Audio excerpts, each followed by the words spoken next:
Pernahkah kamu duduk di tengah keramaian dan tiba-tiba merasa seperti melihat sesuatu yang tidak dilihat orang lain?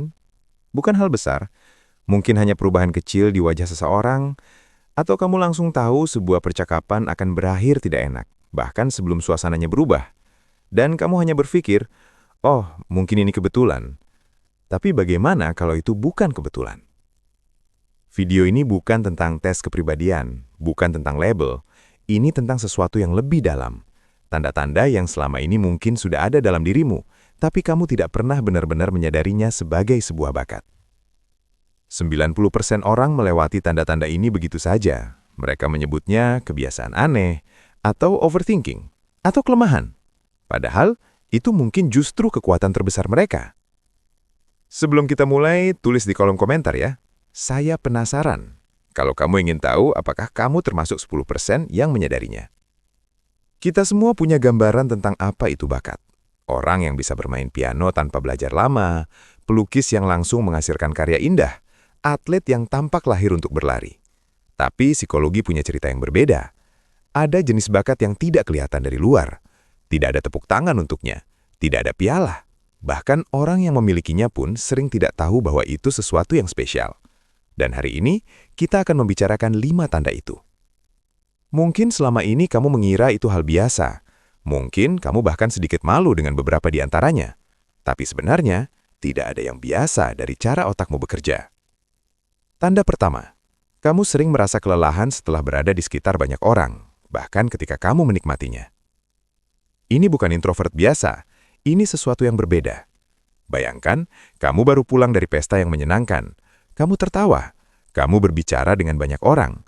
Tapi sekarang, di rumah, kamu merasa seperti habis lari maraton. Kamu butuh waktu sendiri untuk mengisi ulang. Selama bertahun-tahun, psikologi menyebut ini sebagai sensitivitas tinggi terhadap stimulasi sosial. Tapi ada sisi lain yang jarang dibahas. Orang-orang dengan ciri ini biasanya memiliki kemampuan yang disebut empati somatik. Kemampuan merasakan emosi orang lain seolah emosi itu ada di dalam tubuh mereka sendiri. Bukan hanya memahaminya, benar-benar merasakannya.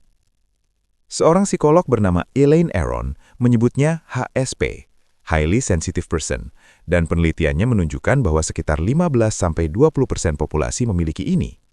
Kelelahan itu bukan kelemahan, itu tanda bahwa otakmu sedang memproses jauh lebih banyak informasi sosial dibanding rata-rata orang. Apakah kamu sering merasa menyerap suasana hati orang di sekitarmu, bahkan tanpa mereka berkata apa-apa? Kalau iya, simpan pertanyaan itu. Kita akan kembali ke sana. Tanda kedua, pikiranmu tidak pernah benar-benar berhenti. Ini mungkin terdengar seperti keluhan, dan kamu mungkin sudah sering mendengar, kamu terlalu banyak mikir. Tapi tunggu dulu, ada perbedaan besar antara kecemasan yang berputar tanpa arah dan pikiran yang terus-menerus membuat koneksi. Bayangkan ini, kamu sedang mandi. Tiba-tiba kamu terhubungkan dua hal yang tampaknya tidak berhubungan sama sekali. Percakapan kemarin dengan artikel yang kamu baca 3 bulan lalu.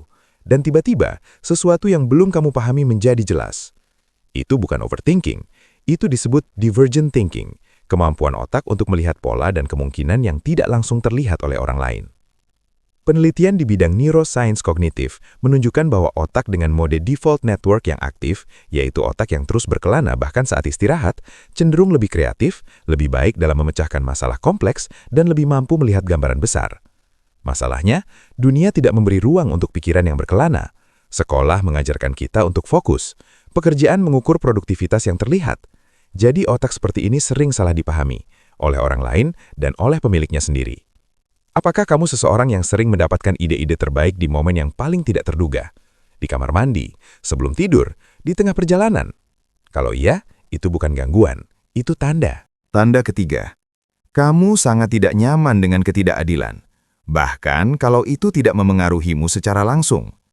Ini menarik, dan lebih kompleks dari yang terlihat.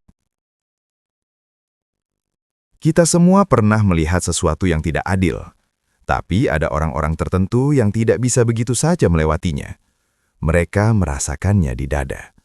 Mereka tidak bisa tidur memikirkannya. Mereka bertanya-tanya kenapa orang lain tampak tidak terganggu. Dan mereka sering dianggap terlalu sensitif, terlalu idealis, tidak realistis. Tapi ini yang tidak banyak orang tahu. Kepekaan terhadap ketidakadilan berhubungan langsung dengan apa yang disebut psikologi sebagai moral reasoning yang tinggi. Kemampuan untuk memproses situasi etis dengan kompleksitas yang tidak dimiliki semua orang. Orang-orang dengan ciri ini sering menjadi advokat terbaik, pemimpin yang paling dihormati, atau kreator yang karyanya benar-benar menyentuh sesuatu yang dalam.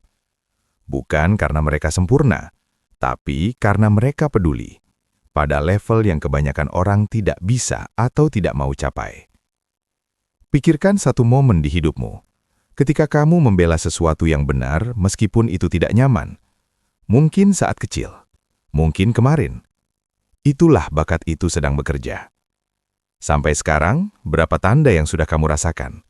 Tulis nomornya di komentar. Kita lihat seberapa dalam ini masuk. Tanda keempat. Kamu lebih suka mendengarkan daripada berbicara, dan orang-orang sering bercerita padamu tentang hal-hal yang tidak mereka ceritakan ke orang lain. Ini mungkin terdengar sederhana, tapi pikirkan lagi. Mengapa seseorang memilih untuk bercerita kepadamu? Bukan ke teman lama mereka, bukan ke saudara mereka, tapi kamu. Ini bukan kebetulan. Dalam psikologi, ada konsep yang disebut attunement. Kemampuan untuk benar-benar hadir bersama seseorang, tanpa agenda, tanpa terburu-buru ingin memberi solusi. Otak merasa aman, dan ketika orang merasa aman, mereka membuka hal-hal yang biasanya tersembunyi. Ini bukan keterampilan yang bisa dipelajari di seminar 2 hari. Ini sesuatu yang tumbuh dari cara kamu memperhatikan dunia, cara kamu membaca nada suara, ekspresi kecil, keheningan di antara kata-kata. Bayangkan seorang teman yang baru saja bilang semuanya baik-baik saja, tapi kamu tahu, dari cara dia memegang cangkir kopinya, dari sedikit perubahan di matanya, bahwa sebenarnya tidak baik-baik saja. Dan kamu bertanya dengan cara yang tepat di waktu yang tepat. Itu bukan kebetulan. Itu adalah sebuah bakat yang sangat langka. Bakat untuk benar-benar melihat orang lain. Di dunia yang penuh orang yang menunggu giliran untuk berbicara, kemampuan untuk benar-benar mendengar adalah sesuatu yang tidak ternilai. Dan sebentar lagi, kita sampai ke tanda kelima. Ini yang paling tidak terduga, yang paling jarang disadari, dan mungkin yang paling kuat dari semuanya. Tanda kelima, kamu sangat mudah merasa bosan dengan hal-hal yang sudah cukup baik, dan kamu tidak tahu kenapa. Tunggu dulu, dengarkan ini baik-baik.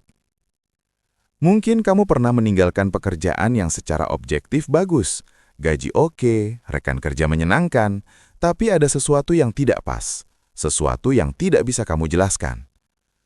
Mungkin kamu pernah kehilangan minat pada hobi yang dulu kamu cintai, bukan karena kamu bosan, tapi karena kamu merasa sudah selesai dengan itu, sebelum orang lain bahkan menyadari kamu sudah sangat mahir.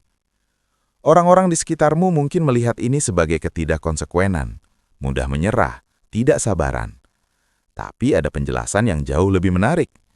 Para peneliti di bidang psikologi perkembangan menyebutnya need for cognitive complexity, kebutuhan akan tantangan mental yang terus berkembang. Otak dengan ciri ini tidak dirancang untuk rutinitas, mereka dirancang untuk pertumbuhan. Dan ini yang membuat tanda ini begitu tersembunyi. Di permukaan ini kelihatan seperti masalah, seperti sesuatu yang perlu diperbaiki. Tapi coba lihat sejarah. Leonardo da Vinci tidak pernah menyelesaikan banyak lukisannya, karena dia selalu tertarik pada hal berikutnya, pada pertanyaan berikutnya. Nikola Tesla terkenal meninggalkan proyek di tengah jalan untuk mengejar ide yang lebih besar. Banyak dari inovator terbesar dunia memiliki pola yang sama, kegelisahan kreatif yang tidak pernah puas dengan cukup.